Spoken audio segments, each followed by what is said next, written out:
اس programme کے اخراجات جو اسمر منسٹریز کے دوست اور پارٹنرز ادا کرتے ہیں۔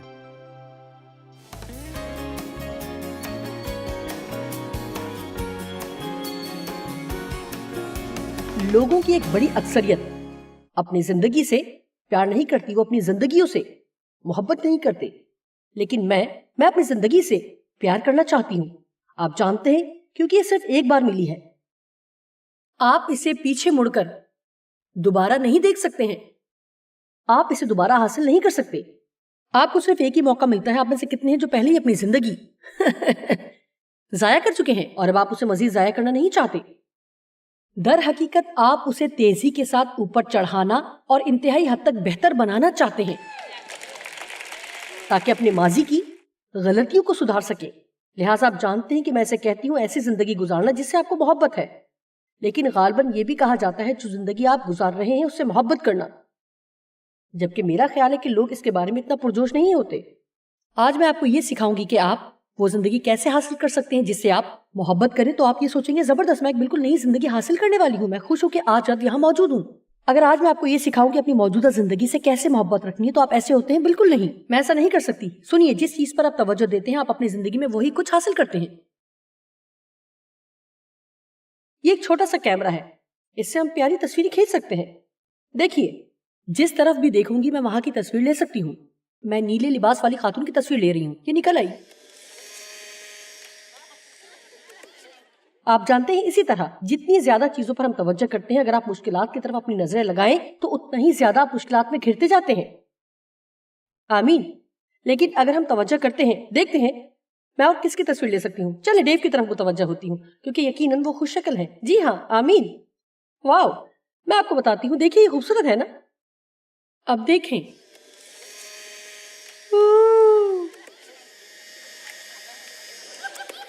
یہ سستا ہی ہے، آپ جہاں بھی جائیں بہت سی تصویریں لے سکتے ہیں۔ آپ جانتے ہیں کہ آج کل آپ سیلفیز یعنی اپنی تصویریں کھینچنے میں ماہر ہیں، لہٰذا یہ صرف ایک مثال ہے کہ جس چیز پر آپ کی توجہ ہوگی آپ کو وہی حاصل ہوگا، جس طرف آپ کی توجہ ہوتی ہے وہ چیز آپ کی زندگی میں بڑھتی جاتی ہے اور بڑھتے بڑھتے اتنی زیادہ ہو جاتی ہے کہ آپ کی زندگی اپنا توازن کھو بیٹھتی ہے۔ یہ اس طرح ہوتا ہے جب آپ دیکھتے ہیں کہ آپ کی زندگی کے ساتھ اصل مسئلہ کیا ہے تو اسے دیکھتے دیکھتے آپ اس جگہ پر پہنچ جاتے ہیں کہ آپ اپنی زندگی سے نفرت کرنے لگتے ہیں اور آپ یہ سوچتے ہیں کہ آپ کی زندگی بدترین حالات میں ہے۔ اور جب کوئی اور آپ کی زندگی کو دیکھتا ہے تو وہ یہ خواہش کرتا ہے کہ کاش اس کی زندگی آپ کی زندگی کی طرح ہو، کیونکہ وہ آپ کی زندگی میں ان چیزوں کو دیکھ رہے ہوتے ہیں جو کافی عرصے پہلے آپ نے دیکھنا چھوڑ دی تھی، کیونکہ آپ اپنی زندگی کی ان چیزوں کو دیکھنے میں مصروف ہیں جو آپ کو پسند نہیں ہے۔ آپ یہ بھول گئے کہ آپ کو کیا پسند ہے۔ شاید آپ نے کسی سے شادی کی تو پھر آپ نے اس کی ان چیزوں پر زیادہ توجہ دی جو آپ کو پسند نہیں تھی، اور آپ ان چیزوں کو بھول گئے جو کہ اس میں آپ کو پسند تھی اور جن کی وجہ سے آپ اس سے شادی کرنا چاہتے تھے۔ کیا آپ نے کسی اور کی طرح کی زندگی کی خواہش کی؟ کاش میری زندگی تمہاری طرح ہو، میں چاہتی ہوں کہ میں تمہاری جیسے دکھائی دوں، میری ٹانگیں تمہاری جیسی ہوں، میری خواہش ہے، میری خواہش ہے۔ کیا آپ نے کبھی ایسا سوچا یا کہا میں خوش رہوں گی جب چھٹی آئے گی کیونکہ مجھے اپنی نوکری سے نفرت ہے، میں خوش ہوں گی جب مجھے نئی نوکری ملے گی، میں خوش ہوں گی جب مجھے نیا گھر ملے گا کیونکہ یہ گھر بہت چھوٹا ہے، جب میری شادی ہوگی تو میں خوش ہوں گی، اگر میری شادی نہ ہوتی تو میں خوش ہوتی، اگر میرے بچے ہوتے تو میں خوش ہوتی۔ مجھے بس بچوں کی خواہش ہے، اور ہو سکتا ہے کہ آپ کے ساتھی کو ابھی بچوں کی خواہش نہ ہو اور آپ بضد ہیں کہ اگر بچے نہ ہوئے تو آپ خوش نہیں ہوں گی، اور پھر آپ کسی سے کہہ رہی ہوں گی کہ جب یہ بچے بڑے ہوں گے اور اس گھر سے باہر نکلیں گے تو میں خوش ہوں گی، اور غالباً آپ پھر ناخوش ہوں گی کیونکہ آپ کا گھر خالی ہو جائے گا۔ اور آپ جانتے ہیں کہ جب تک ہم خداوند میں خوش رہنا نہیں سیکھ لیتے تب تک ہم ناخوش ہونے کے اسباب ڈھونڈتے رہتے ہیں۔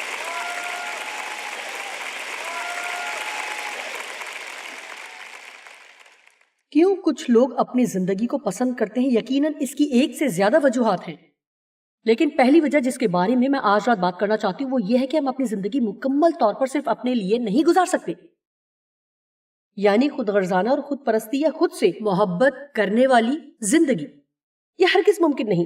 کیا آپ جانتے ہیں ایسا کیوں ہے؟ کیونکہ خدا نے ہمیں اس انداز سے تخلیق نہیں کیا۔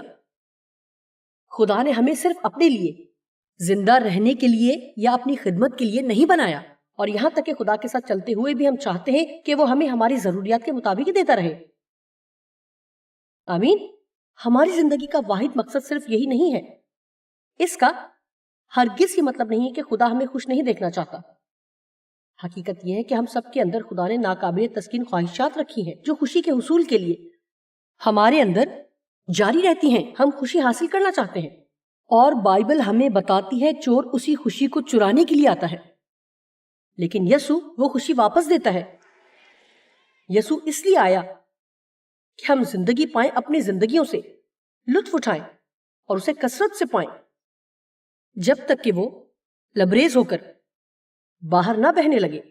اور جانتے ہیں لیکن اس کی کنجی یہ ہے کہ وہ چاہتا ہے کہ وہ خود ہمارے دل کی خواہشات پوری کرے, نہ کہ اپنے طور پر ان خواہشات کو پورا کرنے کے لیے ہم دوسری باتوں پر سمجھوتا کریں.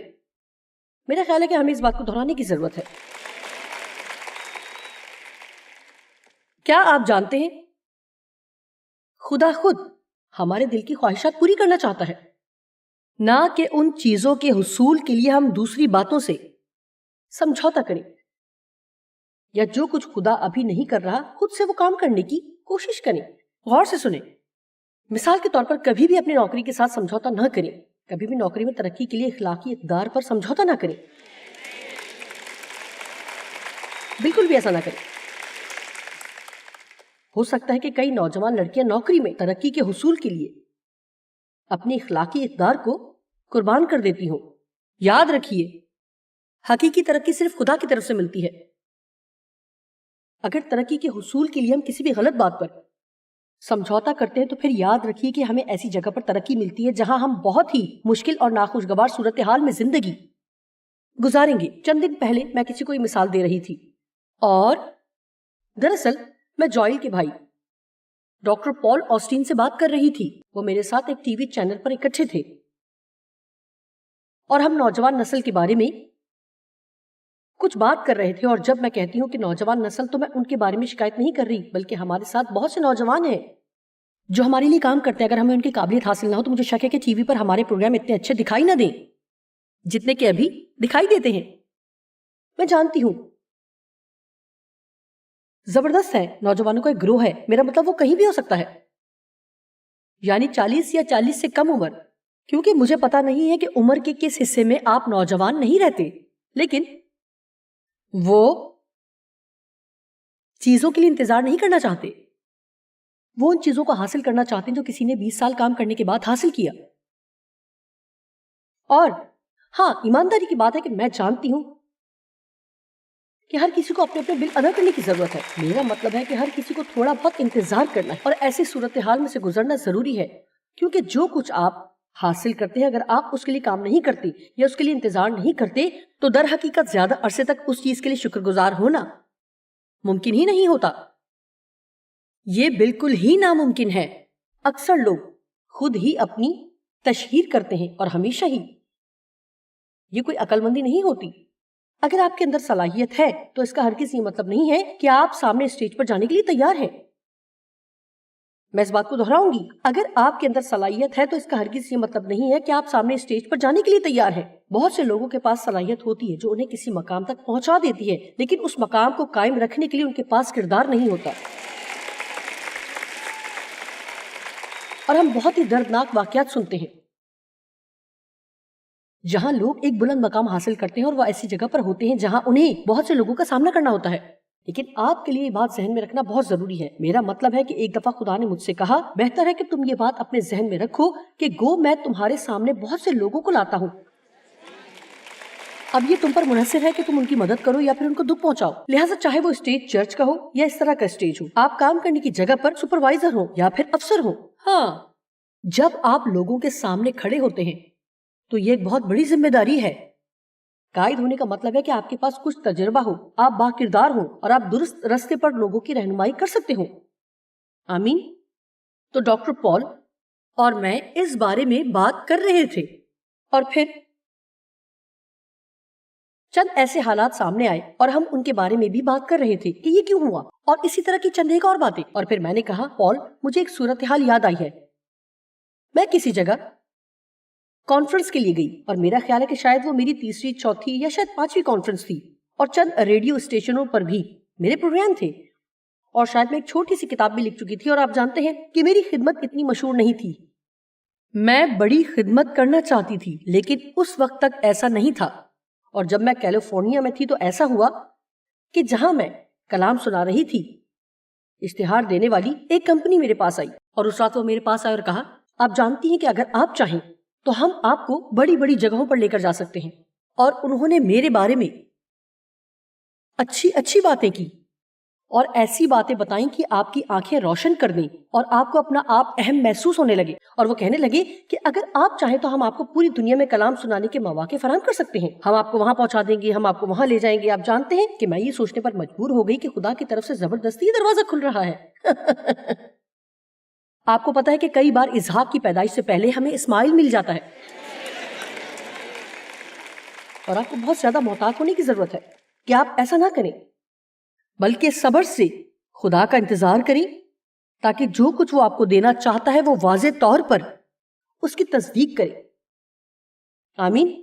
او خدایا، میں چاہتی تھی، واؤ، میں چاہتی تھی، میں ہاں کہنا چاہتی تھی، اور میں ان کے دیے گئے فارم پر دستخط کرنا چاہتی تھی تاکہ میری خدمت ترقی کرے اور بڑھے۔ آپ میں سے کتنے ہی جانتے ہیں کہ میں چاہتی ہوں والا جملہ بہت طاقتور ہے۔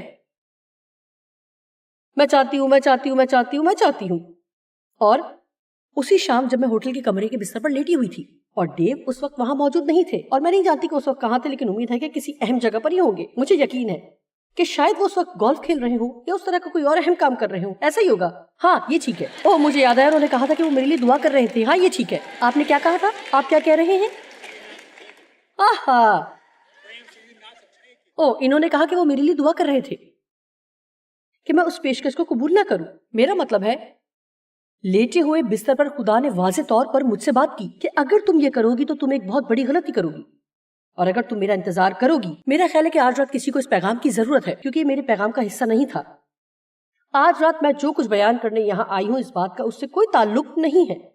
خدا نے کہا اگر تم میرا انتظار کرے گی تو میں تجھے وہاں لے جاؤں گا جہاں کوئی انسان نہیں لے کر جا سکتا۔ آمین۔ لہٰذا میں نہیں جانتی، آپ جانتے ہیں کہ آپ ابھی کسی صورتحال میں سے گزر رہے ہیں، یا جہاں آپ سمجھتے ہیں کہ آپ کو ہونا چاہیے اس جگہ پہنچنے کی آپ کو جتنی بھی جلدی ہو، لیکن میں دوبارہ یہ بات کہوں گی کہ خدا آپ کے دل کی خواہشات پوری کرنا چاہتا ہے۔ وہ یہ نہیں چاہتا کہ آپ خود ہی ان کی تکمیل کے لیے کوشش کریں، اور خصوصاً اس وقت جب ان چیزوں کے حصول کے لیے آپ کو اپنے ضمیر سے سمجھوتا کرنا پڑے۔ کیا مجھے یہ بات دوبارہ کہنے کی ضرورت ہے؟ اگر کسی چیز کے حصول کے لیے آپ کو اپنے ضمیر اور اخلاقی اقدار سے سمجھوتا کرنا پڑے تو یاد رکھیے آپ کبھی بھی خوش نہیں رہ سکیں گے۔ اگر اس کے حصول کے لیے آپ کو جھوٹ بولنا پڑے، اگر آپ کو دھوکہ دینا پڑے، اور اگر آپ کو کسی بھی طرح سے یا کسی انداز سے سمجھوتا کرنا پڑے، تو ابلیس کے اس جھوٹ سے بھی ہوشیار رہیں کہ صرف ایک بار ایسا نہ کریں، صرف ایک بار، اور یہ بھی نہ سنیں کہ ہر کوئی ایسا کرتا ہے۔ یہ جھوٹ ہے، آپ ہر کوئی نہیں ہے۔ آپ کو ہر کسی کے لیے جواب دہ نہیں ہونا۔ خدا کے سامنے آپ کو صرف اپنا حساب دینا ہے۔ آمین۔ اور پھر لہٰذا اس بارے میں مجھے صرف یہی کہنا تھا کہ یسوع چاہتا ہے کہ ہم خوشی حاصل کریں، لیکن وہ ہماری زندگیوں کا مرکز بننا چاہتا ہے۔ وہ چاہتا ہے کہ تمام چیزیں اس کے ہی گرد گھومیں، اور ایسا ہی ہونا بھی چاہیے۔ اس کا ہرگز یہ مطلب نہیں کہ وہ خودی یا انا رکھتا ہے، وہ صرف یہ چاہتا ہے کہ وہ چیزوں کا مرکز ہو۔ ہم خدا کے لیے تخلیق کیے گئے ہیں، ہم اس کی خوشی کے لیے خلق کیے گئے ہیں، اور جس کے لیے آپ خلق کیے جاتے ہیں اس کے بغیر آپ کبھی بھی خوش نہیں رہ سکتے۔ لہٰذا جو کچھ بھی ہم خدا کے بغیر کرنے کی کوشش کرتے ہیں وہ کام ہرگز نہیں بن پڑتا۔ اور آپ جانتے ہیں کہ جب میں کہتی ہوں کہ خدا کو ہماری زندگی کا مرکز ہونا چاہیے، تو اس کا ہرگز یہ مطلب نہیں ہے کہ ہر چیز کو روحانی سرگرمی کے طور پر ہی لیا جائے۔